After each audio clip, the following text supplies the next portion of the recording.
The taxpayers are going to be having to find £5 million to pay for a think tank to promote social justice, which has been condemned as shameful by a Conservative peer. Yeah, UK Research and Innovation, a Quango, funded by taxers, your taxers, announced a new programme responsible for diversifying the research community.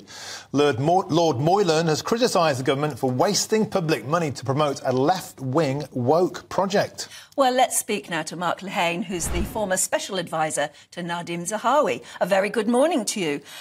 Is it the time for think tanks that cost £5 million? Well, I mean, sadly, stuff like this is shocking but not surprising. Barely a week goes by where we don't read about this kind of stuff going on, funded by taxpayers, funded by your viewers, whether it's government departments being set up like this one or government agencies set up to do this kind of woke research, or whether it's existing bits of government spending lots of its time and money on that. Or sometimes it's about the government departments paying other organisations, charities and so on, to do this kind of stuff. And what it shows is that government ministers really have to keep their eye on the ball. If they don't pay attention to what's going on, stuff like this can just pop up without them realising it. Or even worse, government ministers can sign it off without necessarily knowing that it's going to end up doing this kind of stuff. Particularly with money being so tight now in the public sector, the cost of living crisis and all that kind of stuff. It's just not really acceptable that these things are being signed off. Well, Mark, back in 2010, when the Cameron coalition government came into power, George Osborne promised a bonfire of the Quangos. He rooted out £500 million worth of these talking shops, these chumocracy, job for the boy workshops, which ostensibly are out to try and influence government policy. And the concern with this one, when you look into the detail, Mark, it's looking at the effects of Brexit and climate change on intersectional communities and the LGBTQ communities. Mark, do we really need to spend £5 million to prove that Brexit is homophobic?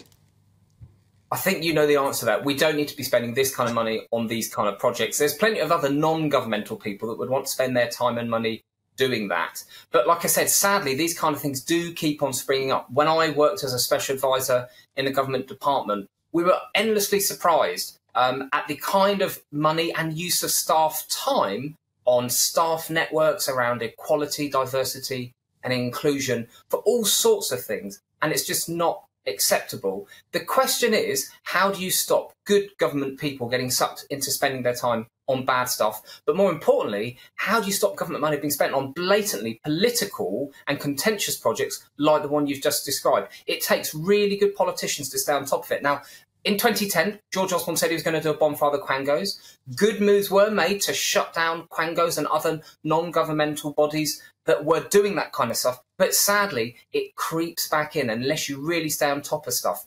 We've seen some good work done in recent years where people like Liz Truss and Kemi Badenoch turning around government departments and Quangos that were doing slightly dodgy woke stuff and making them more effective. People like the Social Mobility Commission and the Government Equalities Office, they're actually doing really good work now. But unless you've got a really strong minister and they're absolutely focused on keeping those bits of the government focused on doing the right stuff, not this wokey-cokey political stuff, it does seem to pop right up, and that's just not good enough.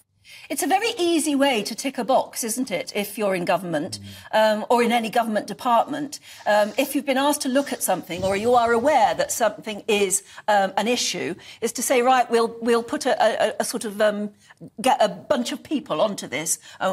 You tick the box, you show that you care, you show that you're addressing the problem, but actually you're probably not, really.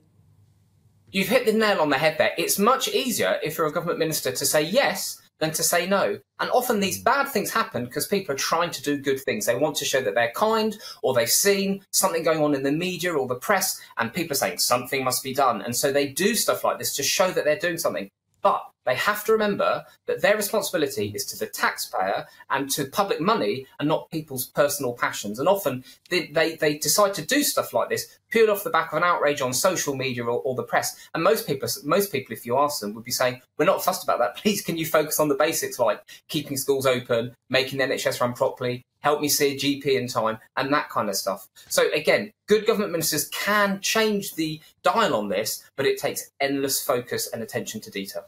And some of the quangos that have been set up over the years are simply ridiculous. For example, there's one called the School Food Trust. Sounds good, but it was inspired by the Jamie Oliver TV programme Into School Food. Nothing happened. It was a talking shop where they said, oh yeah, the food in schools isn't healthy enough. Nothing happened because guess what? The people in schools don't like the same sort of food as Jamie Oliver. Working class people don't want to be force-fed. Dietary information by people like Jamie Oliver or Hugh Fearnley, what's the name?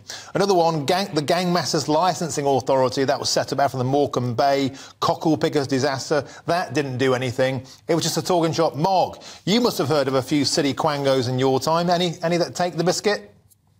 I think the thing that most shocked me was how difficult it was, even when the ministers that I worked for were paying attention to this. It was really difficult to persuade the senior civil servants that this was not the right use of their staff's time and money. So when I worked within government, like I said, I was aware of the neurodiversity staff network, the race equality network, the LGBTQIA plus network for those staff.